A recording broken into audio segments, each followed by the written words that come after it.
Hello friends, আজ আমি আপনাদের সাথে কাঁকরোলের রেসিপি শেয়ার করব। যদি রেসিপিটা ভালো লাগে লাইক কমেন্ট করবেন, ফ্যামিলি ফ্রেন্ডদের সাথে শেয়ার করবেন, আর সাথে আমার চ্যানেলটাকে সাবস্ক্রাইব করে অল নোটিফিকেশানটা অন করে দেওয়ার অনুরোধ রইল, যাতে আমার ভিডিও আপলোড হবার সাথে সাথেই আপনারা নোটিফিকেশান পেয়ে যান। আসুন শুরু করা যাক আজকের রেসিপি। এই রেসিপিটার জন্য আমি এখানে 250 গ্রাম কাঁকরোল নিয়েছি। কাঁকরোলগুলো এইভাবে স্লাইস করে কেটে নিয়েছি। আপনারা আপনাদের সুবিধা মতো কেটে নিতে পারেন। কাঁকরোলের মধ্যে যেই শক্ত দানাগুলো ছিল সেগুলো ফেলে দিয়েছি, আর সফট দানাগুলো নিয়েছি। ফার্স্ট একটা কড়াইয়ের মধ্যে 1 টেবিল স্পুনের কাছাকাছি রিফাইন্ড অয়েল ঢেলে গরম করে নিতে হবে। অয়েলটা গরম হয়ে গেলে ওর মধ্যে কেটে নেওয়া কাঁকরোলগুলো দিয়ে একটু নাড়াচাড়া করে ভেজে নিতে হবে। এইবার এর মধ্যে প্রয়োজন মতো লবণ আর অল্প একটু হলদি পাউডার দিয়ে ভালো করে ফ্রাই করে নিতে হবে। কাঁকরোলটা ফ্রাই হয়ে যাওয়ার পর একটা প্লেটের মধ্যে ট্রান্সফার করে নিতে হবে। এইবার এই গরম প্যানের মধ্যে 1 টেবিল স্পুনের মতো সরিষার তেল ঢেলে গরম করে নিতে হবে। সরিষার তেলটা গরম হয়ে গেলে এর মধ্যে দিয়ে দেব 1/2 টিস্পুন 5 ফোড়ন আর কুচিয়ে নেওয়া একটা কাঁচা লঙ্কা। 5 ফোড়ন আর লঙ্কা ফ্রাই হয়ে যাওয়ার পর এর মধ্যে স্লাইস করে কেটে নেওয়া একটা মিডিয়াম সাইজের পেঁয়াজ দিয়ে ভালোভাবে ফ্রাই করে নেব। পেঁয়াজটা ভাজা হয়ে যাওয়ার পর এর মধ্যে 1/2 টিস্পুন রসুন বাটা আর 1/2 টিস্পুন আদা বাটা দিয়ে ভালো করে ফ্রাই করে নিতে হবে। আদা রসুনটা ফ্রাই হয়ে যাওয়ার পর এর মধ্যে এক এক করে মশলা ঢেলে দেব পরিমাণ মতো লবণ,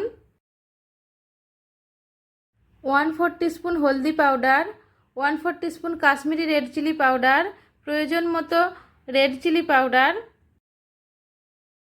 1/2 টিস্পুন ধনিয়া পাউডার আর 1/2 টিস্পুন জিরা পাউডার দিয়ে ভালো করে মিক্স করে নিতে হবে। মশলা মিক্স করার সময় গ্যাসের ফ্লেমটা লো রাখতে হবে। মশলাটা ভালো করে মিক্স হয়ে যাওয়ার পর এর মধ্যে কুচিয়ে নেওয়া 2টো মিডিয়াম সাইজের টমেটো দিয়ে ভালো করে মিক্স করে নিতে হবে।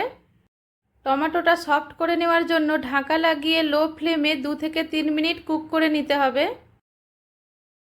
টমেটো সফট হয়ে গিয়েছে, আর একবার ভালো করে সব কিছু মিশিয়ে নিতে হবে।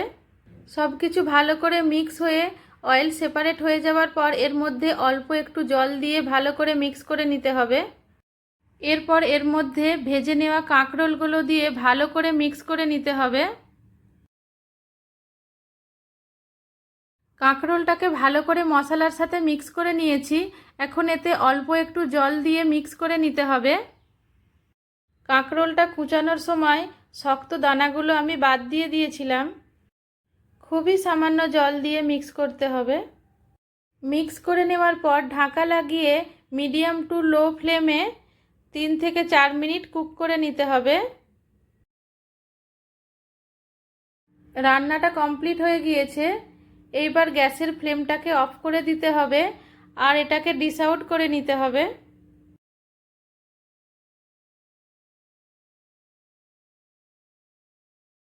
তৈরি হয়ে গেল খুবই সুস্বাদু কাঁকরোলের রেসিপি। আমি এইভাবে সার্ভ করে নিয়েছি। এখন এটাকে সার্ভ করে নিতে হবে ভাত, রুটি বা নিজের পছন্দ মতো ডিশের সাথে। আজকের মতো এখানেই শেষ। আবার ফিরে আসছি অন্য একটা রেসিপির সাথে। আপনারা সবাই ভালো থাকবেন, সুস্থ থাকবেন। Bye, take care, thank you.